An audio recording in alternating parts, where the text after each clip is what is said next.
So well student, let us start the class. I think hope सारे student ने join कर लिया है क्लास को। सो हम लोग स्टार्ट करते हैं अपनी करंट अफेयर्स की क्लास। एंड आज हमारा टारगेट क्या होगा करंट अफेयर्स में? आज हम लोग डिस्कस करेंगे अप्रैल 2023 करंट अफेयर्स, राइट। थोड़े से कुछ न्यूज रिमेनिंग है दिसंबर करंट अफेयर्स की, वो हम लोग डिस्कस करेंगे, right Ayush. And after that हम लोग मूव करेंगे अप्रैल करंट अफेयर्स पे। सो वेल, होप आप लोगों को सारे नोट्स रिसीव हो गए होंगे, और अगर नहीं रिसीव हुए तो एक बार मतलब आप लोग देख लेना कौन से नोट्स आपके भी रिमेनिंग है। वैसे already I share the notes, उसको एक बार आप गो थ्रू जरूर कर लेना। वैसे रिकॉर्डेड लेक्चर्स हैं, आप उसको बार बार सुन सकते हो, और एग्जाम से पहले भी एक बार आप जो करंट अफेयर्स है स्पेशली उनको एक बार रिकॉर्डेड लेक्चर्स को आप सुन लेना। और वैसे मैंने अक्सर बोला है कि आप अगर क्लास के साथ साथ अपने भी शॉर्ट नोट्स अगर आप बना रहे हो तो वो भी बहुत इंपॉर्टेंट रोल प्ले करते हैं आपके एग्जाम टाइम में रिवीजन में। क्योंकि कई बार ऐसा होता है ना कि 1 आवर 2 आवर की क्लासेस की रिकॉर्डिंग को सुनना थोड़ा हेक्टिक हो जाता है, लेकिन अगर आपने साथ साथ नोट्स अपने बना लिए तो वो भी आपके लिए बड़े हेल्पफुल होंगे। और अदरवाइज नोट्स को, जो हमारे नोट्स हैं, आप उसको भी गो थ्रू कर सकते हो एग्जाम से पहले। तो वेल ठीक है, हम लोग अपनी क्लास को स्टार्ट करते हैं। एंड कुछ पॉइंट्स मैं पूछ लेता हूँ दिसंबर करंट अफेयर्स के, जो हमने लास्ट क्लास में डिस्कस किया था। And I think hope all students are ready. So Lavya, I think you are not attending the class. I think last 2 or 3 classes you are absent, right? Yes, sir. Okay. So everything okay, Lavya? No, sir. Actually, I met with an accident at Thursday, so that's why I was not able to attend the classes. Oh, okay. My hand and knee was injured, so that's why I was not able to attend. Okay. Fine. So ठीक है, तो कुछ questions discuss कर लेते हैं, कुछ important points. आप मेरे को ये बताओ कि दिसंबर करंट अफेयर्स में, and I am asking this question from Ayush Gupta and Bhumi Khanna and Kshitij and जिया।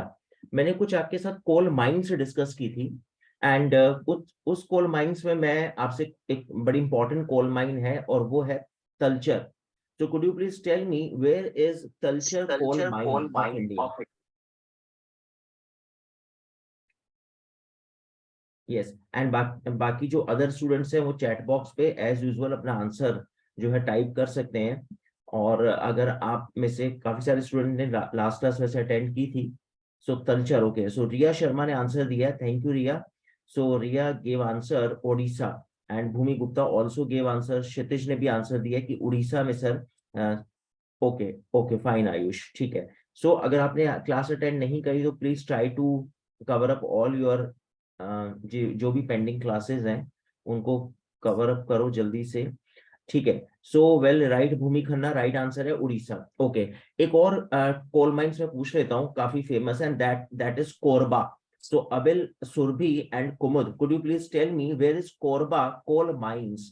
वैसे ये स्टैटिक ज्योग्राफी का क्वेश्चन है, लेकिन चूंकि कोल माइंस को लेके हमने करंट अफेयर्स में डिस्कस किया था, बट भूमि गुप्ता ने आंसर दिया है कि सर कर्नाटका। एंड क्षितिज ने भी भूमि गुप्ता के पीछे जयकारा लगा दिया है कि भूमि गुप्ता इतनी समझदार स्टूडेंट है तो सही बोल रही होंगी। लेकिन यहाँ पे भूमि गुप्ता का आंसर रॉन्ग है, and answer is Chhattisgarh, Korba, right. So Kshitij को पता लग गया होगा क्योंकि Bhumi Gupta also change the answer, right Kumud. So Chhattisgarh. अब भूमि आप देख लो आपको कितने लोग, आपकी फैंस फॉलोइंग कैसी है, लोग आपको फॉलो करते हैं चैट बॉक्स पे। आपने जो आंसर दिया उनको लगता है कि सही होगा शायद, लेकिन यहाँ पे आपने भी उनके साथ छुपन छुपाई धप्पा खेल लिया, और देखो आपके चक्कर में 2 स्टूडेंट के आंसर गलत हो गए, कुमुद के और क्षितिज के। खैर अच्छा, चलो खैर आगे चलते हैं। कुमुद से पूछते हैं अगला क्वेश्चन। कुमुद, आप मेरे को जल्दी से ये बताओ, हमने डिस्कस किया था एक gold ATM. So could you please tell me Kumud, हर्षिदक जिया एंड तनिषा चोपड़ा से मेरा क्वेश्चन है कि गोल्ड एटीएम कहाँ पर लॉन्च हुआ, किस सिटी में पर्टिकुलर? और गोल्ड एटीएम का मतलब क्या है? इसमें से कोई हार वार, कोई नेकलेस, कोई कड़े, सोने की कड़े, सोने की बालियां, कुछ ऐसा निकलेगा क्या? सो रिया शर्मा, जिया, सारा, तनिषा, क्षितिज, अनुभव, कुमुद, तो सभी आंसर दे रहे हैं कि सर आंसर तो है हैदराबाद। और एक स्टूडेंट ने बोला है कि सर गोल्ड के बिस्किट्स जो है इसमें से निकलेंगे। बट मनस्वी सूद ने आंसर दिया है कि सर गोल्ड कॉइन्स है। हाँ, वैसे स्पेशली हमने गोल्ड कॉइन्स डिस्कस किया था, उसमें 10 ग्राम 20 ग्राम 30 ग्राम के गोल्ड कॉइन्स आपको मतलब वो ट्रे में आ जाएंगे जैसे ही आप पे करोगे, राइट। बाकी बिस्किट बिस्किट तो खैर बॉलीवुड की पुरानी फिल्मों में हमने सुने थे। मुझे याद है जब वो कई सारे ब्रीफ केस में सूटकेस में वो गोल्ड के बिस्किट्स देखते थे हम लोग। लेकिन खैर अभी एटीएम मशीन में गोल्ड के बिस्किट्स नहीं है, गोल्ड कॉइन्स है। Okay fine. सो अब गुलाटी जी से क्वेश्चन पूछते हैं। गुलाटी जी आप जल्दी से मेरे को ये बताओ कि हॉर्नबिल फेस्टिवल जो था, हॉर्नबिल फेस्टिवल ये कौन सा स्टेट का फेस्टिवल है? And I am asking this question from Gulati ji, from Jitu, and yes I am asking this question from Surabhi and Ujjwal. So hornbill festival, और इस फेस्टिवल का पर्पस क्या है, मतलब क्यों होता है ये फेस्टिवल, और ये हॉर्नबिल क्या है? Yes.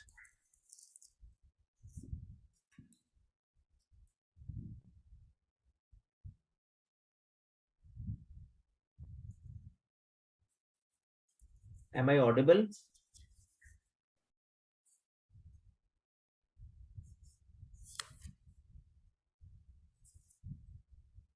Yes, sir. Okay correct. So hornbill festival I am asking what is horn. Okay, so maximum student giving answer कि sir it is related to Nagaland and festival of festivals. Very good Riya, very good Vaibhavi, very good Jeetu, very good Kshitij, और विक्रमादित्य ने भी answer दिया है, विक्रमादित्य काम्बोज ने। Okay very good Vikramaditya.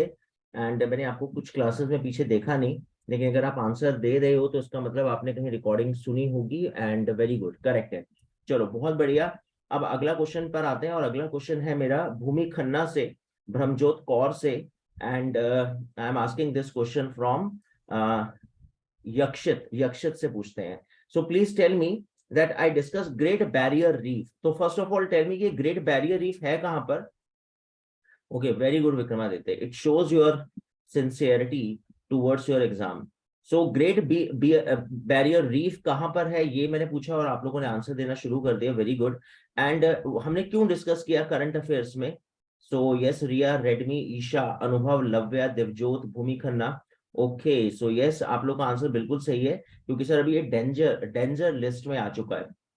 और great barrier reef हमने discuss किया था कि क्यों उसको लेकर यूएनओ जो है बड़ा कॉन्शियस है, कि अगर वो डिस्टर्ब होती है तो उसमें वही जैसे नेचुरल फॉर्म है तो प्रोटेक्शन है ऑस्ट्रेलिया की एक सुनामी से, या कोई भी अगर नेचुरल डिजास्टर आता है उस पॉइंट ऑफ व्यू से, और जितनी भी स्पीसीज हैं सी की, उनके लिए भी एक नेचुरल होम जो है वो बना हुआ है great barrier reef.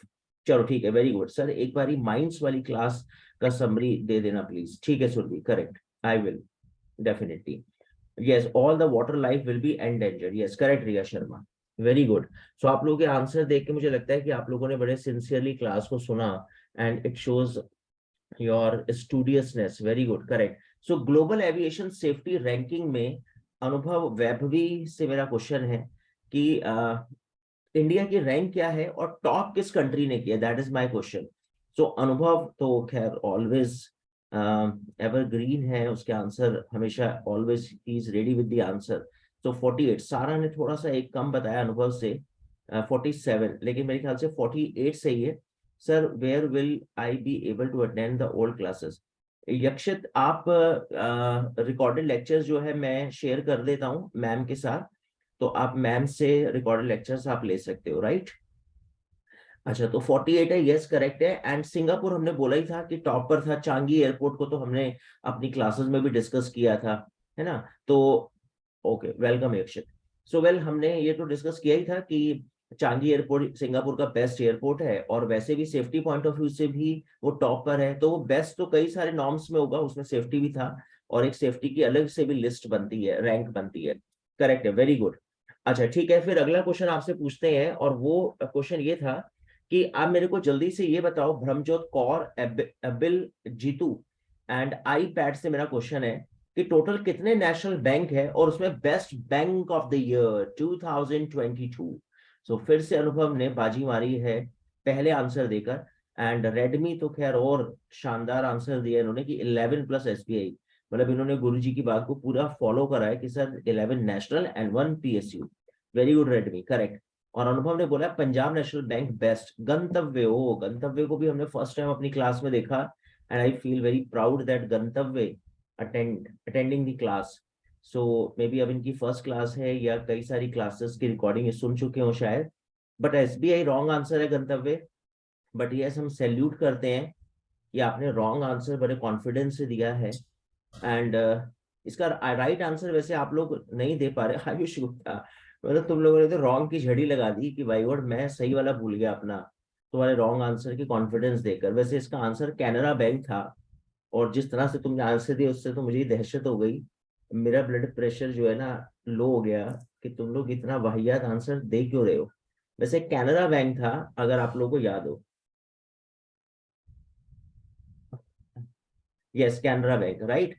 So national bank जो है, नेशनल बैंक थोड़ी ही है पर सर, अनुभव नेशनल बैंक जो है वो तो हमने 12 नेशनल बैंक डिस्कस किए थे, और उस नेशनल बैंक में कैनरा बैंक भी है, राइट। और 11 नेशनल बैंक थे और 1 PSU था, और जो बेस्ट बैंक डिक्लेयर हुआ है वो कैनरा बैंक को डिक्लेयर करा है, राइट।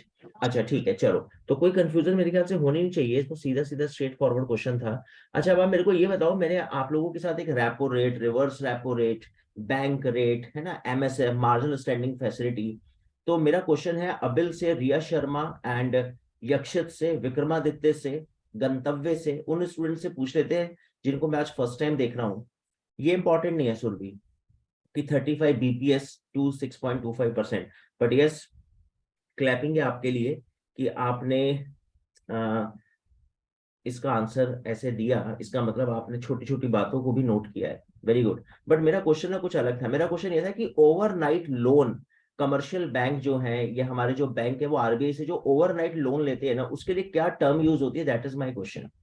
सो अगर आप में से कोई बता पाए, आई थिंक होप आप लोग को मेरा क्वेश्चन समझ में आ गया होगा। और अनुभव तो फिर से अगेन फर्स्ट नंबर पे to give the answer, and Bhumi Gupta भी, यस।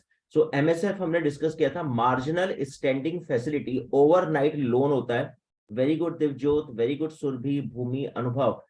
एंड ओवरनाइट लोन होता है 24 आवर्स का, करेक्ट है। तो मनस्वी, आप मेरे को बताओगे, सुरभि, मनस्वी, जीतू, जिया, भूमि खन्ना, कि इसमें शॉर्ट टर्म लोन के लिए हम क्या टर्म यूज करते हैं, शॉर्ट टर्म लोन जिसमें कोलैटरल जो है बैंक को रखनी पड़ती है RBI के पास। So what is the term for that. So Bhumi Khanna, Devjot, Kumud, Redmi, और फ्लड आ गया आंसर का। और अबिल ने भी बोला है कि sir repo rate, not reverse, only repo rate, right अनुभव, only repo rate.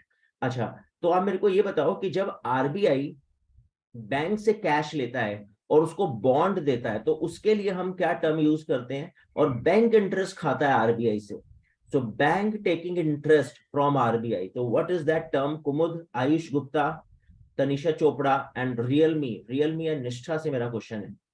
So very good Devjot, very good Sara, and correct है Ritvik Kataria, correct, reverse repo rate है, वेरी गुड, करेक्ट। और आई थिंक निष्ठा भी सहमत होंगी, एग्री करेंगी इन सभी बातों से। एंड रेडमी और परिधि कालरा, साक्षी शर्मा, ये लोग भले ही आंसर ना दे रहे हो, क्योंकि इनको लगता है कि जब सर पूछे हम तभी आंसर देंगे, उससे पहले तो हम नहीं देने वाले। चलो खैर ठीक है। सो वेल गंतव्य, होप आप लोग को समझ में आ रहा होगा, और आप देख रहे होगे इनके आंसर देख के कि कितना टफ कंपटीशन है और कितने ब्रिलियंट स्टूडेंट है आपकी क्लास में। अच्छा, अब आप जल्दी से दर्पित से एंड मिस्टर गुलाटी और ईशा से मेरा क्वेश्चन है, आप मेरे को ये बताओ, चिपको मूवमेंट कौन से स्टेट में शुरू हुआ था, और चिपको मूवमेंट का हीरो कौन था। मैंने शायद आपके साथ उस हीरो को भी डिस्कस किया था, चिपको मूवमेंट का, क्योंकि वो बहुत बड़े एनवायरमेंटलिस्ट थे और काफी सारे अवार्ड भी उन्होंने जीते इस मूवमेंट के लिए। सो वैभवी से मेरा क्वेश्चन था, but already Vaibhavi gave answer. Nishtha भी अगर आंसर दे तो I feel very happy. So Uttarakhand में है, बिल्कुल, very good Anubhav, Redmi, Bhumi, Tanisha Chopra, Uttarakhand में ये मूवमेंट स्टार्ट हुआ था। And Chandi Prasad Bhatt, very good Devjot, and एक स्टूडेंट ने और इसका आंसर दिया था, very good, Chandi Prasad Bhatt, right. Current affairs में तो हमने इसलिए डिस्कस किया था कि इसके ऊपर एक बुक आई, उस बुक को एक अवार्ड मिला। खैर वो अवार्ड इतना फेमस नहीं था, तो दैट्स वाई भी मैंने बस आपको बता दिया था कि ये क्यों न्यूज में है। चलो ठीक है। उसके बाद ऋत्विक कटारिया से मेरा क्वेश्चन है, एंड निष्ठा से, आप मेरे को बताओगे कि टाइम्स मैगजीन का person of the year award इस बार किसको मिला। और मैंने आपको बताया था कि ये बड़ा हिट क्वेश्चन होता है कॉम्पिटिटिव एग्जाम्स में। सो विक्रमादित्य और ईशान राणा ने अगर रिकॉर्डिंग सुनी हो, Zelensky, yes correct, very good Bhumi, very good Ritvik, very good Anubhav, Surbhi, Paridhi Kalra, correct है, Zelensky the president of Ukraine. वैसे यूक्रेन की, वेरी गुड करेक्ट है, यूक्रेन की कैपिटल का कुछ आइडिया है कुमुद आपको? द कैपिटल ऑफ, ओ तो दिव्यज्योत ने तो एकदम आंसर दिया है, और सुरभि ने, ऋत्विक कटारिया ने कीव, यस है ना, कीव बड़ी फेमस है और टारगेट कई बार रशिया ने किया है कीव को, राइट अर्चना, करेक्ट, एक जो करेक्ट है, वेरी गुड। अच्छा अब आप मेरे को ये बताओ, नेशनल अथॉरिटी ऑफ इंडिया की अगर बात करें, जो नेशनल हाईवेज बनाती है, तो मेरा क्वेश्चन है ये दिव्या से, दिव्यज्योत से एंड क्षितिज कटोच से, नेशनल हाईवे अथॉरिटी का जो एक्ट है NHAI, ये एक्ट कब बना था? और हमारे यहाँ पे जो सबसे लॉन्गेस्ट नेशनल हाईवे है वो कौन सा है? सॉरी मैं शॉर्टेस्ट को, आपने मेरे को बताया था कि सर शॉर्टेस्ट जो है, जो हमने डिस्कस किया था, उसको मैंने एक बार चेक नहीं करा, मैं एक बार सॉरी उसको देख लूंगा, so I was briefless busy in my classes, but 47 नहीं हमने डिस्कस किया था, shortest and longest 44, very good correct है, everyone giving right answer, correct है, golden quadrilateral, yes correct, golden quadrilateral correct है।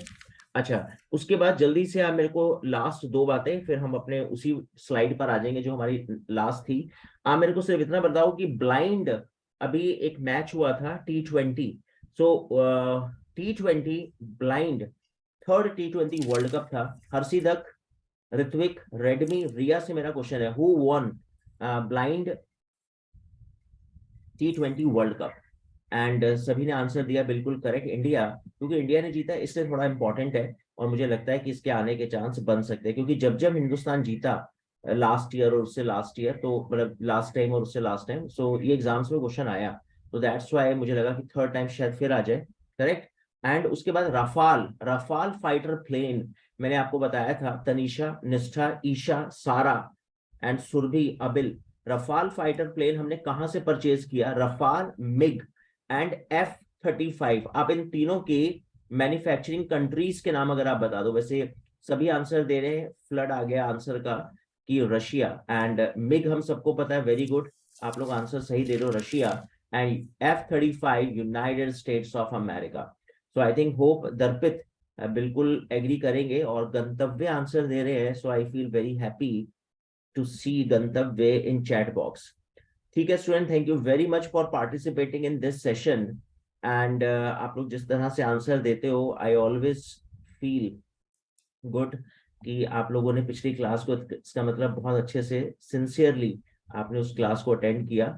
चलो अब मैं ना दिसंबर करंट अफेयर्स ना कुछ हमारे कुछ पॉइंट्स रिमेनिंग है, उसको जल्दी से फिनिश करते हैं 10 मिनट्स में, फिर हम लोग अप्रैल करंट अफेयर्स में मूव करते हैं। तो I think this was the last slide जहां पे हमने अपनी दिसंबर करंट अफेयर्स को रोका था लास्ट क्लास में, तो अभी हम आगे चलते हैं। तो आई थिंक होप आप सभी रेडी होंगे, should we start our class? Yes, twin engine, two seater, correct. Okay so आप लोग म्यूट अगर कर लोगे तो आई थिंक थोड़ा सही होगा, अगर किसी स्टूडेंट का मुझे लग रहा है कि अनम्यूट है, and okay thank you Manasvi, okay fine. So Assamese गमछा गेट्स जियोग्राफिकल इंडिकेशन, जीआई जो है ना, ये जियोग्राफिकल इंडिकेशन होता है, इंडिकेटर होता है। अब आप देख रहे हो कि मोदी जी तो फिर मोदी जी है, वो जिस स्टेट में भी इलेक्शन कैंपेन करने जाते हैं, और बिल्कुल नब्ज होता है ना एक स्टेट की, कुछ भी नब्ज, यानी जो उनका फेवरेट टॉपिक होता है, सो ऑलवेज आपने देखा होगा इलेक्शन कैंपेन में वो उसी टॉपिक को वो डिस्कस करते हैं, और यही उनकी खास बात, और यही उनकी क्वालिटी, और यही उनकी ऑरेटरशिप है कि किस तरह से कन्विंस करना है अपनी अपनी फैन फॉलोइंग को, राइट। तो गमछा देख के आप देख सकते हो कि वो गमछा इन्होंने डाला हुआ है, और उसको डालकर ये योग कर रहे हैं, और ये आप देख सकते हो कि ये एक ग्रेट स्पोर्ट्स पर्सन किस तरह से गमछा यूज कर रही है। तो वेल ये ज्योग्राफिकल इंडिकेशन क्या होते हैं, ये अभी मैं आपको अप्रैल में डिस्कस करूंगा, क्योंकि अप्रैल में ना अभी दो टाइप के चावल, राइस को ज्योग्राफिकल इंडिकेशन मिला है, तो अभी हम वहां पे स्लाइड को देखेंगे कि ज्योग्राफिकल इंडिकेशन क्या होता है। बस अभी आप सिर्फ इतना अभी इतना याद रख लो कि असम का गमछा जो है ना, और गमोचा, गमोचा जो है, उसको ज्योग्राफिकल इंडिकेशन का टैग मिला।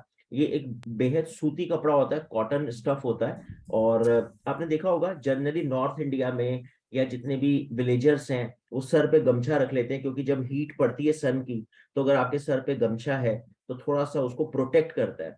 अभी तो मॉडर्न टाइम आ गया ना, हम लोग कैप वैप यूज करते हैं, लेकिन आपने देखा होगा जितने भी विलेजर्स हैं वो गमछा का यूज करते हैं सर पे, है ना। ये जैसे कभी आपको कोई पसीने स्वेटिंग आ रही है, आपने गमछे का यूज कर लिया, तो कई बार हैंकी का भी काम करता है। ओके, सो ठीक है, आगे चलते हैं। बासमती राइस, यस ऋत्विक, अभी हम उसको डिस्कस करेंगे। खैर, नेक्स्ट न्यूज पर आते हैं और देखते हैं हमारी अगली न्यूज दिसंबर करंट अफेयर्स की। वेल, ये न्यूज तो खैर इंपॉर्टेंट है उस पॉइंट ऑफ व्यू से कि मुझे आपके साथ ये डिस्कस करना था कि ये यूएनएससी क्या है।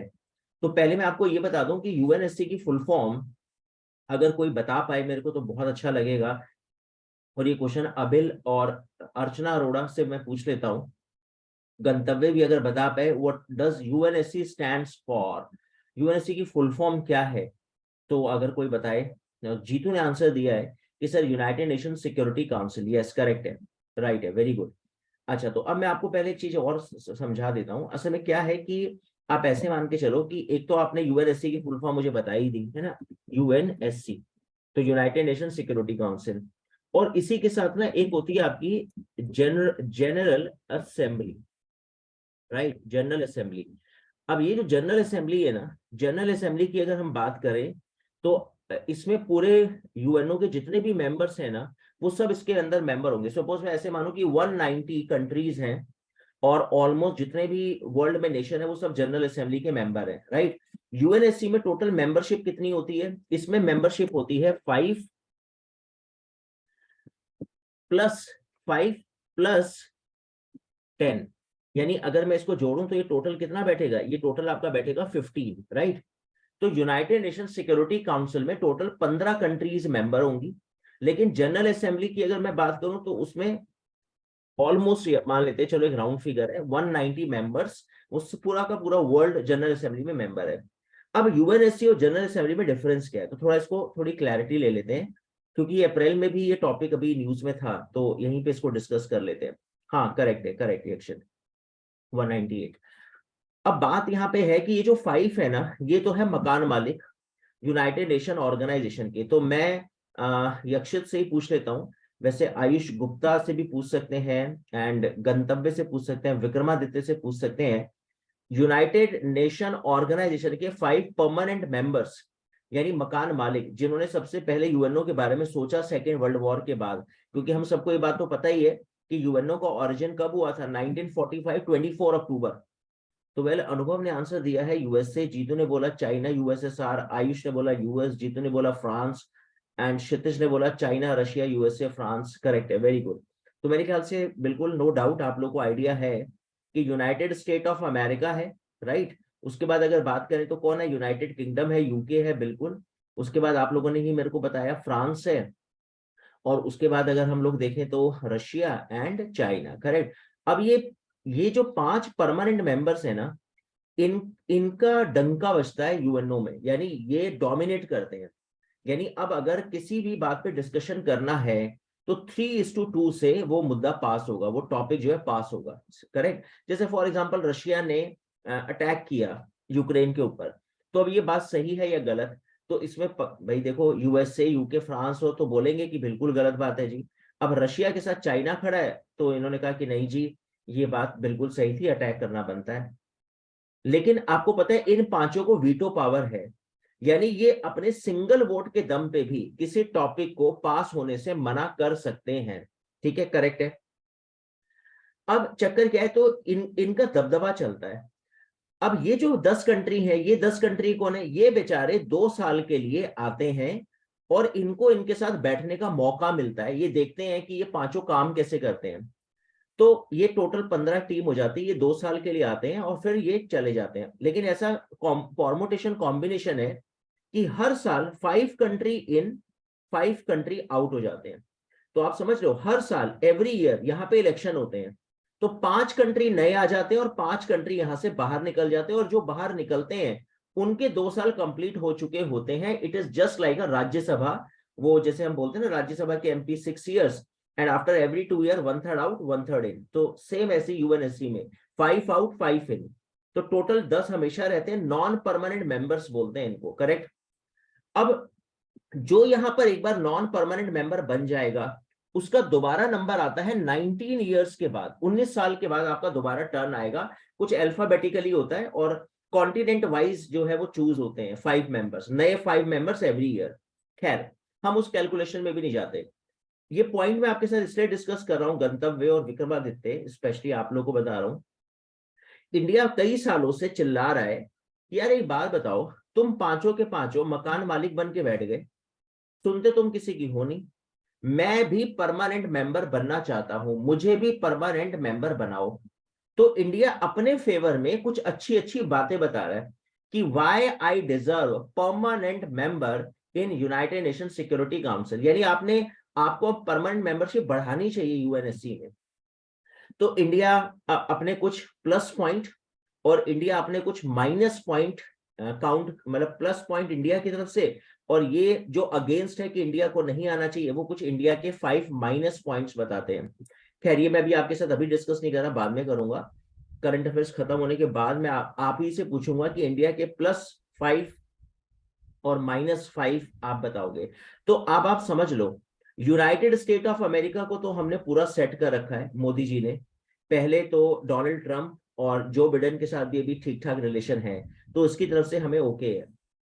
अब मैं आपको बता दूं कि अगर इंडिया को परमानेंट मेंबरशिप लेनी है, तो कम से कम यहां पर, राइट, जनरल असेंबली के, अगर जैसे हम मानते हैं 198 कंट्री हैं, तो 50% प्लस कंट्रीज इंडिया की तरफ फेवर करें, थम्स अप कि यस इंडिया को बनना चाहिए। करेक्ट। तो यहां पे हमें टेंशन नहीं है। यहां पे आपको पता है 60% कंट्री इंडिया को ओके करती हैं कि भाई इंडिया यार तू तो डिजर्व करता है, तेरे को तो परमानेंट मेंबर बनना ही चाहिए। अब बात करते हैं यूएनएससी के 5 परमानेंट मेंबर्स की भी हमें चाहिए वीटो पावर अपने फेवर में। तो यूएसए के साथ रिलेशन अच्छे हैं। जहां तक ब्रिटेन की बात है, ब्रिटेन तो सीधा सीधा ये कहता है कि भाई साहब मैंने आपको 250 साल गुलाम बनाया, तो जितने मैंने पाप करे हैं ना, उनका प्रायश्चित करने का टाइम आ गया। So I want to repent on my sin and now I am ready to give you permanent membership. तो from my side fully agree I am with your permanent membership. So Britain is always agree to give permanent membership to India.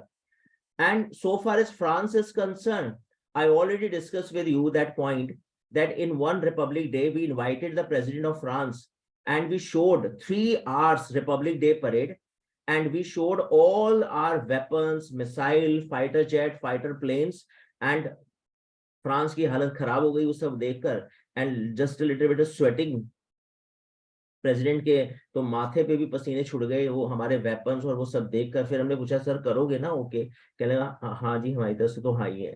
तो France को भी हमने Republic day की parade पे अपना सब कुछ, अपनी पावर दिखाई और उसे कन्विंस कर लिया। अच्छा, रशिया के साथ तो ना हमारी जय वीरू वाली जोड़ी है, a friend in need is a friend in deed. हम इसे कन्विंस करते ही नहीं कभी, हमें पता है हमारे सुख और दुख में कंधे से कंधा मिलाकर अगर कभी कोई खड़ा है तो रशिया, भले ही हम गलत भी क्यों ना हो, रशिया हमारे साथ खड़ा हो जाएगा।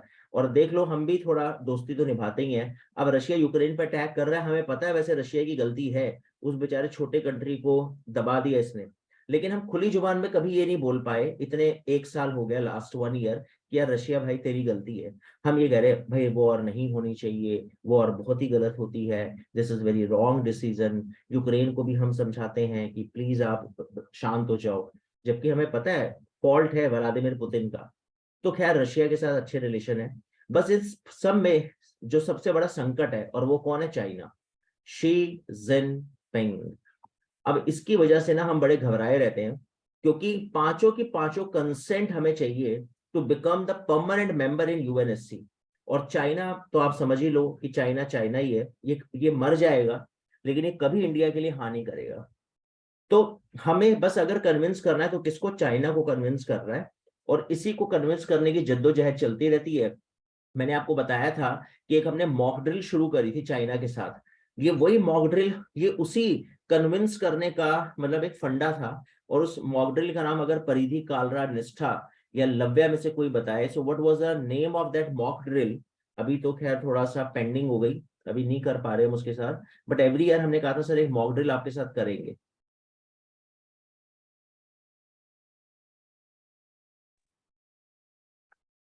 Yes, hand in hand.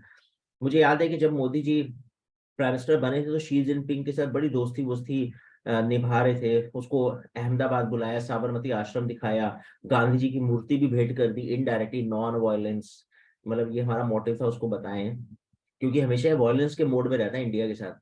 फिर से मैंने देखा था, वो सीन देखा था, न्यूज चैनल वाले दिखा रहे थे, वो मोदी ने उसको झूले पे बिठा के ना बड़ी तेजी से झुला दिया। अच्छा थोड़ा सा उसकी हाइट कम है, उसके पाँव टिक नहीं रहे थे जमीन पे, बहुत तेजी से झुला दिया। मोदी जी कह रहे और बताओ कैसा आनंद आ रहा है, कह रहे हैं आनंद को छोड़ो, यहाँ मैं गिर जाऊंगा, मुझे चोट लग जाएगी, झूला रोको। मोदी ने कहा झूला रोक देंगे, पहले बताओ ओके है ना आपकी तरफ से यूएनएससी में, कह रहा हाँ हाँ ओके, झूला तो रोको। तो खैर बड़ा कन्विंस करने की कोशिश करी।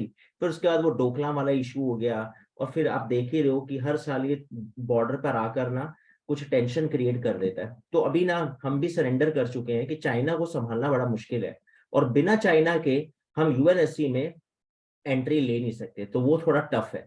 तो ये पूरी कहानी मेरे ख्याल से आपको समझ में आ गई होगी कि इंडिया की ये क्या स्टोरी है, permanent membership in United Nation security council, right.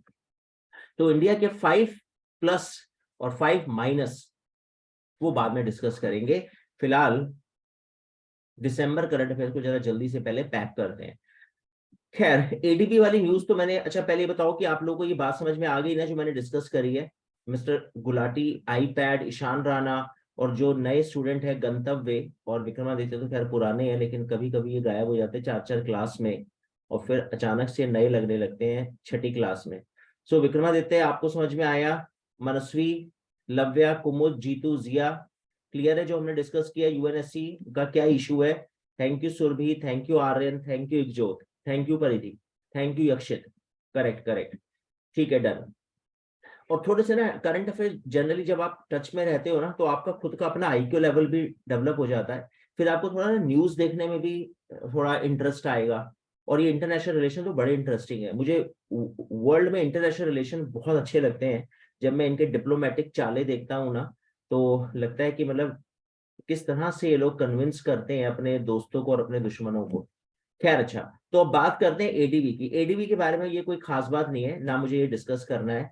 मुझे तो खाली इसलिए मैंने पॉइंट डाल दिया कि मैं आप लोगों से ये पूछ लूं ईशु भारद्वाज से एंड हर्षिदक सिंह से कि एडीबी का हेडक्वार्टर कहाँ पर है और किस कंट्री की वो कैपिटल है। और दिव्या अरोड़ा भी अगर चाहे तो बता सकती हैं। तो मैंने खाली रिवीजन के पॉइंट ऑफ व्यू से, ओ एशियन डेवलपमेंट काठमांडू, भूमि गुप्ता ने आंसर दिया है फाइनली काठमांडू। और भूमि गुप्ता जी की फैन फॉलोइंग तो काफी है ही बैच में, और अभी मुझे लगता है कि काफी स्टूडेंट आंसर देंगे काठमांडू। दिव्या अरोड़ा ने बिल्कुल आंसर दिया काठमांडू, लेकिन गुलाटी जी तो बिल्कुल एग्री नहीं करते, वो कहते हैं कि जी ये बिल्कुल रॉन्ग आंसर है भूमि जी का। तो वेल बिल्कुल काठमांडू तो सरासर रॉन्ग है, क्योंकि वहां पे सार्क का हेडक्वार्टर है, और आप लोगों ने ही मेरे को बताया था South Asian Association Regional Cooperation, SAARC, है ना। एडीबी का हेडक्वार्टर काठमांडू में नहीं है, और इसका हेडक्वार्टर है फिलीपींस की कैपिटल मनीला, अगर आप लोगों को याद हो। और कुछ स्टूडेंट ने, मेरे ख्याल से 1-2 स्टूडेंट ने आंसर दिया है, सुरभि ने आंसर दिया, लव्य ने आंसर दिया है फिलीपींस, तो आई थिंक बाकी स्टूडेंट को समझ में आ गया होगा। तो इसका मतलब मैंने सही करा जो पूछ लिया, क्योंकि कुछ स्टूडेंट्स को नहीं पता था और गलत आंसर आया। चलो अच्छा ठीक है, आगे चलते हैं, नेक्स्ट पर आते हैं। हाँ, अब यहाँ पे मेरे को एक इंपॉर्टेंट न्यूज आपके साथ शेयर कर रही थी, और वो थी नाबार्ड। केवी शाह जी अपॉइंट हुए उसके चेयरमैन, वो मेरे लिए इंपॉर्टेंट न्यूज नहीं है। मुझे आपके साथ डिस्कस करना था नाबार्ड। पहले आप मेरे को ये बताओ कि क्या नाबार्ड के बारे में दिव्यजोत, दिव्या, इकजोत, ईशा, रिया, ऋत्विक, वैभवी, यक्षित, विक्रमादित्य, क्या आप लोगों ने कभी नाबार्ड सुना, ये है क्या? और अगर कोई इसकी, ओ वेरी गुड, तो स्टूडेंट्स के आंसर आने शुरू हो गए कि सर आप क्या बात कर रहे हो, नाबार्ड तो हम लोग बिल्कुल परफेक्टली हमें पता है। Very good Ikjot, so correct है आप लोग के आंसर्स। ये एक बैंक है, और एन से नेशनल, ए से एग्रीकल्चर, बी से बैंक, आर से रूरल, और डी से डेवलपमेंट। तो एक नेशनल एग्रीकल्चर बैंक है रूरल डेवलपमेंट का, करेक्ट। मैं आपको यहाँ पे और स्क्रीन पे मैंने इमेज लगाई है इसीलिए, ताकि मैं आपको बता दूं, तो आप ये देख लो, ये इसकी फुल फॉर्म है नाबार्ड की, यहाँ पे मेंशन है national bank for agriculture and rural development. Chairman इसके जो बने वो हम याद नहीं कर रहे। काम की बात मुझे ये बतानी है आपको, ये क्वेश्चन बहुत बार एग्जाम में आया कि 1982 में इसका ओरिजिन हुआ, और इसका हेडक्वार्टर आप देख रहे हो मुंबई महाराष्ट्र में है। एंड एक बड़ा फेमस क्वेश्चन है, इस क्वेश्चन को मैंने बीजेएमसी में देखा था कि नाबार्ड की रिकमेंडेशन किस कमीशन ने की? शिव रमन कमेटी। ये देख रहे हो आप, लास्ट में लिखा हुआ है शिव रमन कमेटी। तो ध्यान से सुनो, 4 इंपॉर्टेंट पॉइंट्स है नाबार्ड में। सबसे पहले तो इसकी खुद की full form, NABARD stands for. दूसरा इंपॉर्टेंट पॉइंट है इसका ओरिजिन ईयर, ये क्वेश्चन एग्जाम में आया हुआ है। तीसरा है इसका हेडक्वार्टर, एग्जाम में आया हुआ है। और फोर्थ, किस कमेटी के रिकमेंडेशन पर नाबार्ड स्टैब्लिश हुआ। बाकी इसके चेयरमैन कौन है वो हम छोड़ दें तो काम चल जाएगा। करेक्ट। तो आप यहाँ पे ये ध्यान रखना कि ये हमें याद नहीं करना। तो मेरे ख्याल से क्लियर है क्षितिज? हाँ, और रूरल डेवलपमेंट है ना, तो अगर आप किसान हो, आपको कोई लोन चाहिए, तो ये आपकी इनडायरेक्टली डायरेक्टली कुछ हेल्प करेगा। बैंकों को लोन देता है नाबार्ड, और बैंक से आप लोन ले सकते हो। करेक्ट। तो this is all about NABARD. तो आई थिंक होप आपको समझ में आ गया होगा। आगे चलते हैं, नेक्स्ट पर आते हैं। खैर, उसके बाद विदाउट एनी कोलेट्रल, हाँ मतलब इसमें डिपेंड करता है कि आप किस अमाउंट का लोन ले रहे हो। तो इसमें जैसा मैंने पढ़ा था कि 5 लाख रुपीस तक विदाउट कोलेट्रल है, और उसके बाद आपको कोलेट्रल नहीं, आपको मॉर्गेज, यहाँ पे हम मॉर्गेज यूज करेंगे वर्ड, कि यहाँ पे फिर आपको कुछ रखना पड़ेगा। करेक्ट। अच्छा खैर, तो अभी हम आगे चलते हैं। उसके बाद यूएस और इंडिया की नेवी एक्सरसाइजेस संगम। वैसे मैं ये क्वेश्चन एक बार आपसे पूछ रहा हूँ, तनिषा चोपड़ा, वैभवी और रेडमी से मेरा क्वेश्चन है। इंडिया और यूएस की हमने ना 2 एक्सरसाइज ऑलरेडी हम अपनी क्लासेस में डिस्कस कर चुके हैं। तो आप में से कोई बताएगा वो 2 एक्सरसाइज कौन सी है जो हमने डिस्कस करी है अपनी क्लास में, इंडिया और यूएस की? कुछ आइडिया हो अगर किसी स्टूडेंट को? बाकी भूमि गुप्ता, अनुभव और बाकी जो अदर ब्रिलियंट स्टूडेंट हैं क्लास के, वो शेयर कर सकते हैं। Yes, Redmi, Kshitij, Paridhi, Kalra, Surbhi, Ritvik, any idea? Lavya, India US exercise forgot. अच्छा ठीक है। वैसे अगर आपको याद हो तो वो क्वाड में हमने डिस्कस नहीं करा था, मालाबार एक्सरसाइज, है ना, मालाबार, जिसमें वो इंडिया, जापान, ऑस्ट्रेलिया। तो एक तो मालाबार हमारा वो ज्वाइंट मिलिट्री मॉक ड्रिल थी यूएस के साथ, और एक था युद्ध अभ्यास, राइट, उसका नाम ही युद्ध अभ्यास था। तो मालाबार आप एटलीस्ट याद रखना, वो इंपॉर्टेंट है। आई थिंक होप आपको थोड़ा सा रिमाइंड हो गया होगा। Yes correct Surbhi. ठीक है। और इसके अलावा एक और एक्सरसाइज है संगम, जो इंडिया और यूएस के बीच में हुई। अच्छा, दूसरा इंडिया और कजाकिस्तान के बीच में, तो देखो ये एक्सरसाइज तो नाम से ही पता लग रहा है ना, KAZ कजाकिस्तान, IND इंडिया। तो इसका नाम से मुझे लगता नहीं आएगा। लेकिन हाँ, भारत बहुत कम एक्सरसाइज अपने से छोटे कंट्रीज के साथ करता है, और वो एक्सरसाइज का नाम है सूर्य किरण। तो देखो, आपने, मैंने आपको इतने मंथ्स के करंट अफेयर्स आपके साथ डिस्कस करे, आपने कभी नहीं देखा होगा कि इंडिया भूटान, इंडिया बांग्लादेश, छोटे कंट्रीज के साथ इंडिया एक्सरसाइज नहीं करता, क्योंकि उसे लगता है यार ये मैं चुन्नू मुन्नू, ये जितने भी चिल्लर है मेरे आसपास, इनसे मैं क्या सीखूंगा। मैं करूं फ्रांस के साथ, यूएस के साथ, जापान, ऑस्ट्रेलिया, ताकि मुझे इनके साथ कुछ सीखने को मिले। इनकी आर्मी के साथ मैं जब उठूंगा बैठूंगा तो मैं देखूंगा इनकी ड्रेस कैसी है, इनकी मशीन गन्स कैसी है। लेकिन अभी इंडिया थोड़ा सा अपने छोटे कंट्रीज के साथ भी एक्सरसाइज कर रहा है, और इंडिया और नेपाल के साथ एक्सरसाइज है सूर्य किरण। तो देखो, वैसे तो ये तीनों एक्सरसाइज इंपॉर्टेंट है, Sangam with USA, Surya Kiran with Nepal, और इसको याद करने की जरूरत नहीं, क्योंकि ये नाम से ही पकड़ में आ जाएगा कि किस कंट्री के साथ है। करेक्ट। तो मेरे ख्याल से डन है ये एक्सरसाइज, जो हम लोग हर मंथ 1-2 एक्सरसाइज कर लेते हैं डिस्कस, जो कोई इंपॉर्टेंट आती है। बाकी देखो, दिसंबर में जो सबसे इंपॉर्टेंट डेज है, 1 दिसंबर एड्स डे, 3 दिसंबर, कोई बताएगा मेरे को 3 दिसंबर क्या होता है? वैभवी एंड यक्षिता, रिया शर्मा, साक्षी शर्मा, लव्या। 3 दिसंबर, 1 दिसंबर एड्स डे, 3 दिसंबर कुछ आइडिया, मैंने डिस्कस किया था क्लास में। Very good Bhumi Gupta, correct है। सो भूमि फिर से फॉर्म में आ चुकी हैं, और इन्होंने आंसर दिया है डिसएबिलिटी। करेक्ट है सुरभि, वेरी गुड अनुभव। डिसएबिलिटी डे हम लोग मनाते हैं। एंड 10 दिसंबर एक अनदर वेरी इंपॉर्टेंट डे है, ह्यूमन राइट्स डे। तो एटलीस्ट ये थोड़ा सा याद रखना, इंटरनेशनल ह्यूमन राइट डे होता है, और काफी इंपॉर्टेंट है ये। ठीक है, चलो आगे चलते हैं। उसके बाद हाँ, दिसंबर में एक इंपॉर्टेंट न्यूज है, और ये है मोढेरा टेम्पल। तो मैं पता नहीं अब आप लोगों ने कभी ये सन टेम्पल सुना है नहीं सुना, लेकिन आप लोगों ने एक सन टेम्पल तो सुना होगा। ये बताओ आप लोगों ने कोणार्क सन टेम्पल सुना है क्या? Konark sun temple. एंड ये मैं क्वेश्चन किससे पूछूं? मैं पूछ लेता हूँ, निष्ठा से पूछ लेता हूँ। निष्ठा, आपने कोणार्क सन टेम्पल सुना है क्या? दिव्या, इकजोत, भूमि खन्ना, ब्रह्मजोत, दर्पित, अबिल, अनुभव, एनी आइडिया? लव्या? नो। अरे बड़ा फेमस है यार वो तो, कोणार्क सन टेम्पल। जैसे Rameswaram, Dwarka, Jagannathpuri. Okay, restoration done. Okay Ritvik. And Yakshit ने बोला यस सर, ठीक है। तो कोणार्क सन टेम्पल वैसे उड़ीसा में बड़ा फेमस है, कोणार्क सन टेम्पल उड़ीसा। उसी तरह से एक और बड़ा फेमस ये सन टेम्पल है जो मैं अभी आपके साथ डिस्कस कर रहा हूँ, मोढेरा सन टेम्पल। यूनेस्को ने इसको टेंटेटिव लिस्ट में लिया है, मतलब थोड़ा सा रिस्क पे लग रहा है यूनेस्को को। तो अभी फाइनली यूनेस्को डिसीजन लेगा कि इसको डालना है या नहीं डालना। अच्छा, दूसरी बात ये है कि चूंकि मैं बोल रहा हूँ गुजरात में, अब गुजरात में एक बड़ी फेमस डायनेस्टी थी। हाँ, छोड़ सकते हैं हिदर गुलाटी। असल में ना हम लोग इसको आप समझ रहे होगे कि अभी जो हम करंट अफेयर्स का जो हमारा स्टाइल है ना, हम लोग कुछ तो बिल्कुल डायरेक्ट हिट करंट अफेयर्स के टॉपिक उठा रहे हैं, और कुछ हम लोग इनडायरेक्टली कुछ इंफॉर्मेशन देने के लिए करंट अफेयर्स की कुछ न्यूज उठाते हैं। तो ये इंपॉर्टेंट नहीं है कि टेंटेटिव लिस्ट में डाला, क्योंकि अभी कंफर्म नहीं है, तो इसलिए हम करंट अफेयर्स में इसको डिस्कस नहीं कर रहे। हमने इसलिए डिस्कस किया कि मोढेरा सन टेम्पल एटलीस्ट आपको बता दें कि ये गुजरात में है, और ये एक बड़ी फेमस डायनेस्टी है गुजरात की। तो देखो, गुजरात में है तो ये बन गया कल्चरल पॉइंट ऑफ व्यू से क्वेश्चन, स्टैटिक जीके का। और किस डायनेस्टी के समय ये बना, ये बन गया हिस्ट्री का क्वेश्चन। तो आप समझ गए, हमने करंट अफेयर्स की न्यूज से एक ज्योग्राफी और एक हिस्ट्री का क्वेश्चन हिट कर लिया।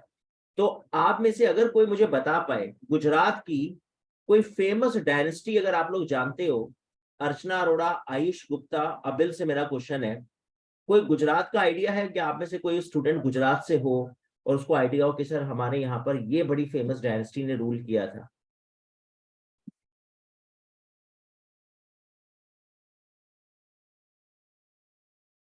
सोलंकी। अहोम, अहोम तो नहीं ऋत्विक, अहोम तो आसाम में हो गए ना। और मेरे को यहाँ पे एक आंसर मिल गया है, भूमि खन्ना ने आंसर दिया है, और इसका आंसर है सोलंकी। सोलंकी राजपूत, बिल्कुल। तो बिल्कुल करेक्ट है। यहाँ पे अगर आप देखोगे तो मैंने यहाँ पे मेंशन किया हुआ है, ये देख लो आप। सूर्य का टेम्पल है, तो सूर्य को डेडिकेटेड है, मोढेरा गुजरात में है, महसाना डिस्ट्रिक्ट। महसाना एक बफेलो की वैरायटी है, वहां पे एक बफेलो मिलती है, बड़ी मिल्की मिल्की वैरायटी है महसाना बफेलो, राइट।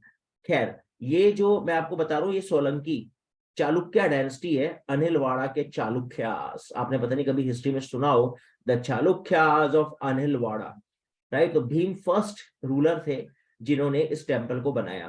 तो देखो, मेरा पर्पस क्या था, मुझे सिर्फ आपको ये बताना था कि ये टेम्पल सन टेम्पल है, गुजरात में है, फेमस है। किस डायनेस्टी ने टेम्पल बनाया? सोलंकी डायनेस्टी। रूलर को भी आप चलो भूल जाओ, कोई बात नहीं। सोलंकी, अनिलवाड़ा चालुक्य, ये सिनोनिम प्रायवाची है, इनको इस नाम से जाना जाता था, इस डायनेस्टी को। That is the purpose. तो आई थिंक होप आप लोग को समझ में आ गया होगा। अब जब बात छिड़ी है यूनेस्को की, तो मैं ये बिना पूछे तो आगे नहीं बढ़ सकता। दिवजोत और दिव्या से पूछ लेते हैं, where is the headquarter of UNESCO? Yes, fast. The headquarter of UNESCO.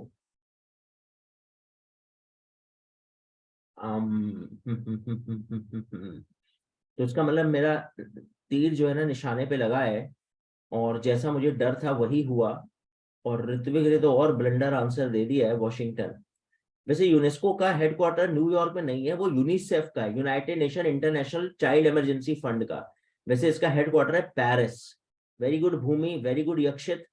तो इसका मतलब देखो, अच्छा है ना कि मैं रिवाइज करवा लेता हूँ, क्योंकि जबकि मैं 2 बार डिस्कस कर चुका हूँ, लेकिन पर्पस यही है कि आप लोगों के साथ इतनी बार चीजें पूछ ली जाएं, ताकि आप लोगों को अगर ये कभी एग्जाम में आ जाए तो आपको कंफ्यूजन ना हो। तो पेरिस याद रखोगे।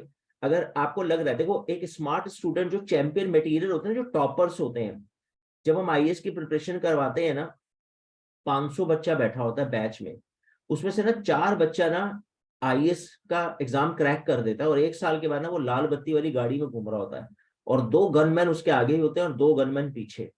और जिस दिन उसको ऑफर लेटर मिलता है ना एज ए आईएएस, उसी दिन से उसको 15 नौकर मिल जाते हैं सैल्यूट मारने के लिए। एक उसके कपड़े धोता है, एक उसके आयरन करता है, एक उसका खाना बनाता है, 2 उसको ड्राइवर मिल जाते हैं। तो ये 1-1.5 साल की तपस्या के बाद उसका life style royal life style हो जाता है। तो ये जो चैंपियन मटेरियल है ना, मैंने इनको देखा ये पढ़ते कैसे हैं। ये हर वो चीज अपनी कॉपी पे नोट कर लेते हैं जो भी इनको दुखी कर रही होती है ना लाइफ में। इनको लग रहा है यार 2 बार सर ने पूछा और मैं दोनों बार कंफ्यूज हो गया। ये उसको नोट करके अपने स्टडी टेबल के ऊपर स्टिकी नोट्स पे चिपका देंगे, और सुबह शाम रात उसको देखते रहेंगे देखते रहेंगे देखते रहेंगे, और उनके मन में बस जाएगा वो फैक्ट।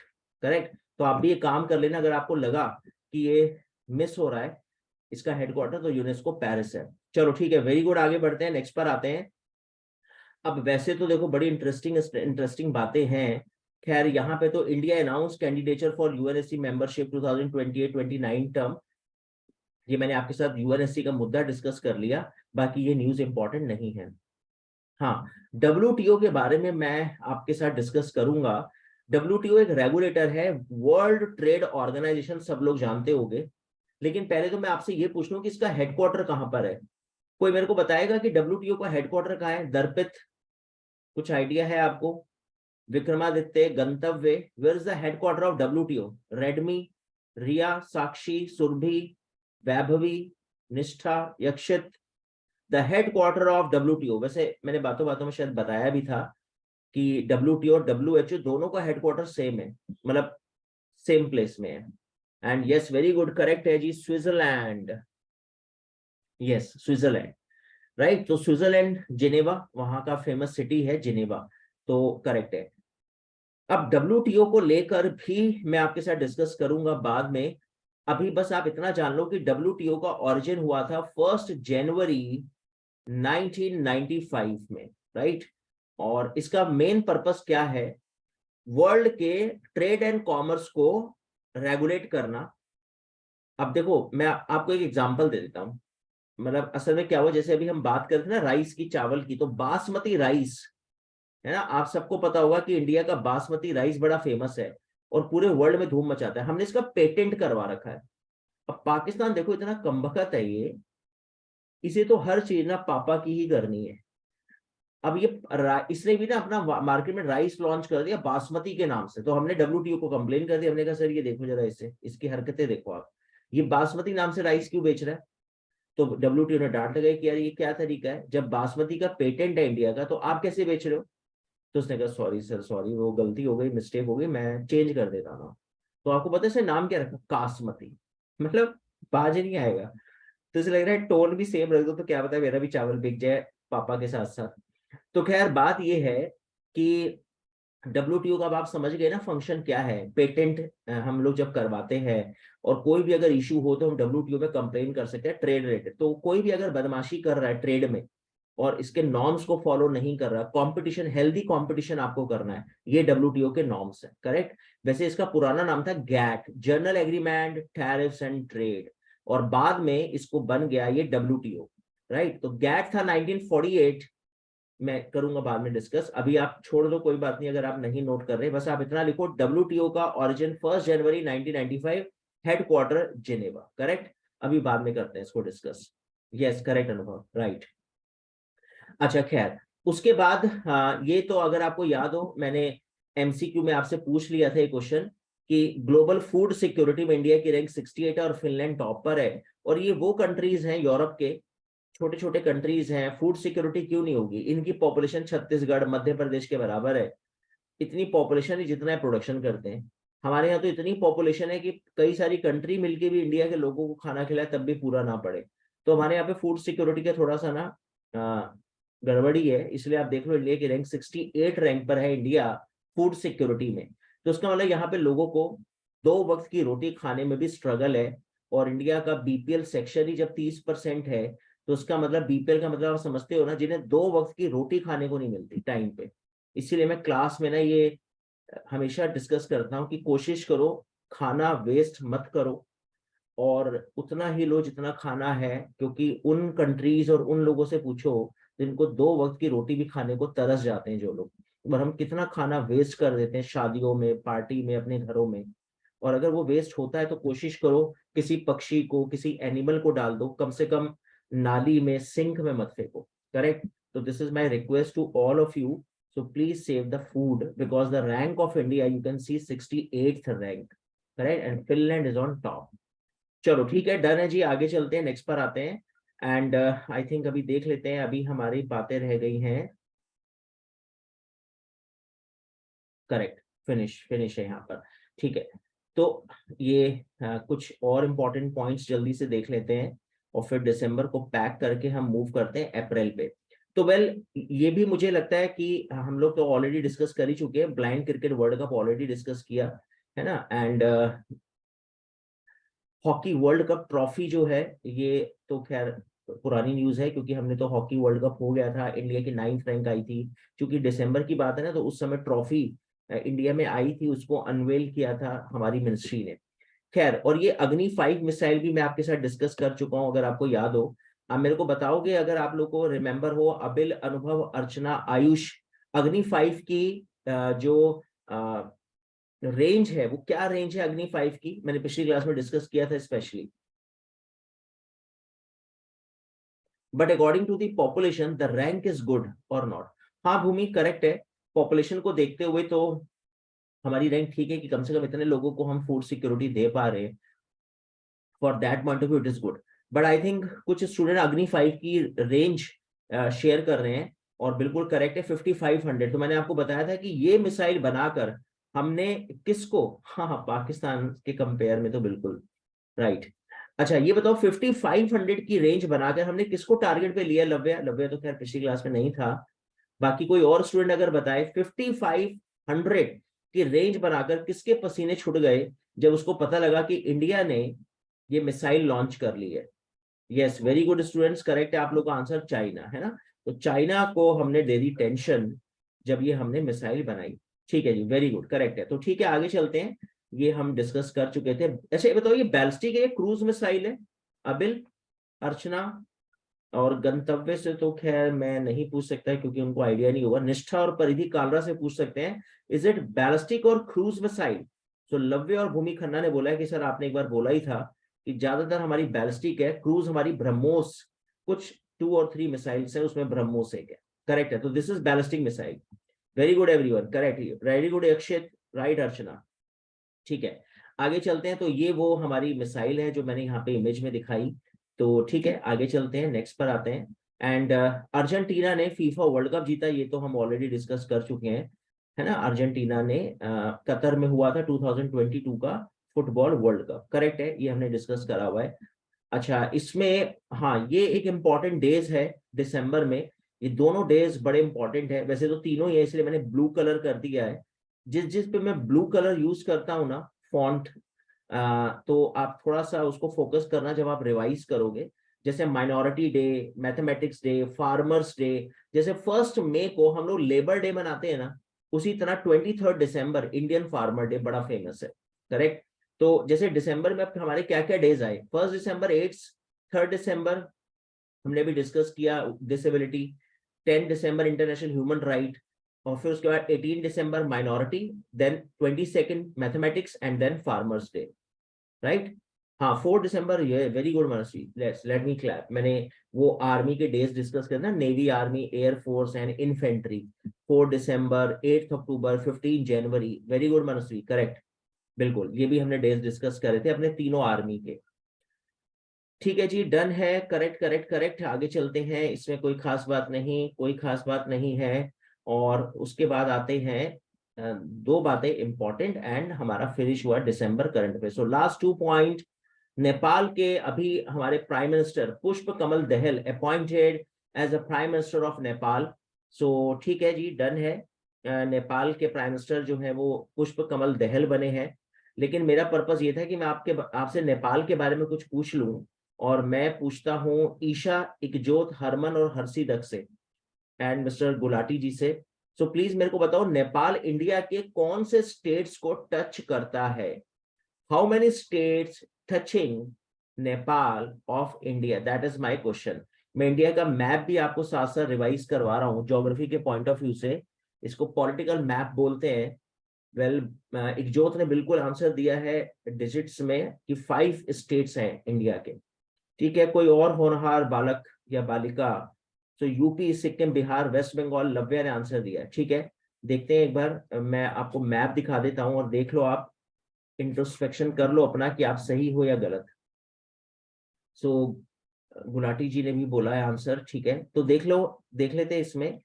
और मैंने पहले भी ये पॉइंट आपसे करा हुआ है डिस्कस, ये पूरा नेपाल है ना, ये जो आप देख रहे हो ना, ये पूरा नेपाल है। तो इसमें अगर आप देखो तो उत्तराखंड हो गया एक, है ना, उसके बाद ये आपका Uttar Pradesh, and then Bihar, right, and then West Bengal, and then Sikkim. तो मेरे ख्याल से हमने पहले भी डिस्कस किया था, ये पूरा चाप, आर्क, है ना, उत्तराखंड, यूपी, बिहार, वेस्ट बंगाल, सिक्किम, ये सब नेपाल को टचिंग है। तो that is my purpose to discuss. चलो ठीक है जी, very good. Last December current affairs की news, the very important book, diary number 1 बता दो। इस बुक को डिस्कस करने से पहले मैं हरमन से पूछ लेता हूँ। हरमन, आप मेरे को बताओगे, हरमन आईपैड Ishaan Rana, diary number book, that book was written by, oh very good भूमि।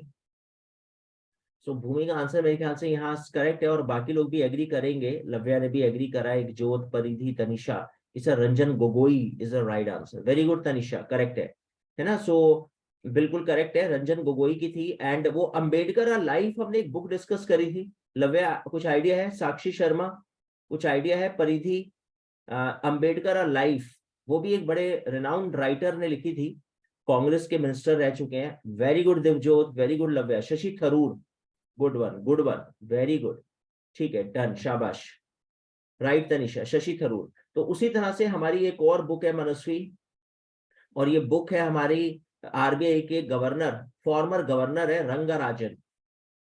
अब पता नहीं, अब पुराने नोट्स अगर आप कभी आपके घर पे हो तो आप देखना, रंगाराजन की भी साइन शायद आपको दिख जाए, कुछ ऐसे नोट्स। रिजर्व बैंक के फॉर्मर गवर्नर रह चुके हैं, और कब से कब तक गवर्नर थे ये आप देख सकते हो, 92 से 97। तो कोई आपके पास इतना पुराना नोट हो ना 92 97 का, तो आप थोड़ा देखना, उस पे गवर्नर के सिग्नेचर होंगे। तो खैर इनकी बुक है, a book title, forks in the road, my days at RBI and beyond, by Rangarajan. तो ये बुक है इनकी, मतलब जब इनका टेन्योर था तो इन्होंने क्या किया, कैसे किया, किस तरह से आरबीआई को हैंडल किया, वो इन्होंने इसमें मेंशन करा है। ठीक है, तो वेल आरबीआई के बारे में तो हमने अपनी क्लासेस में कई बार डिस्कस कर लिया, सिर्फ आप मुझे इतना बता दो। हाँ हाँ, अनुभव इंपॉर्टेंट है, यहाँ पे मैं वही बातें डिस्कस कर रहा हूँ जो बड़ी इंपॉर्टेंट है। तो ये रंगाराजन की बुक इंपॉर्टेंट है, रंगाराजन फॉर्मर गवर्नर है आरबीआई के, इंपॉर्टेंट है इनकी बुक बिल्कुल। तो इसको हम बुक पॉइंट ऑफ व्यू से भी याद रखेंगे, नॉट केवल खाली रंगाराजन के पॉइंट ऑफ व्यू से मैंने डिस्कस किया। अच्छा इतना बताओ मेरे को, आरबीआई के गवर्नर का टेन्योर मैंने आपको बताया था, कुछ आइडिया है आरबीआई के गवर्नर का टेन्योर हमने क्या डिस्कस किया हुआ है क्लास में? यस, अनुभव, भूमि खन्ना, जीतू, मनस्वी, बरिधि, साक्षी, सारा, निष्ठा, आयुष, 3+2 है ना, right, correct, very good, 3+2, very good student. So this is all about our December current affairs, thank you very much. अब मैं मूव करता हूँ अप्रैल पे, मैं इसको यहाँ पे रिकॉर्डिंग एंड कर रहा हूँ, ताकि एक हमारा थोड़ा सा ना सिस्टमेटिक बन जाएगा कि ये दिसंबर की हमारी रिकॉर्डिंग थी। अब मैं दूसरी रिकॉर्डिंग ऑन करूंगा जिसमें हम लोग अप्रैल करंट अफेयर्स डिस्कस करेंगे, करेक्ट?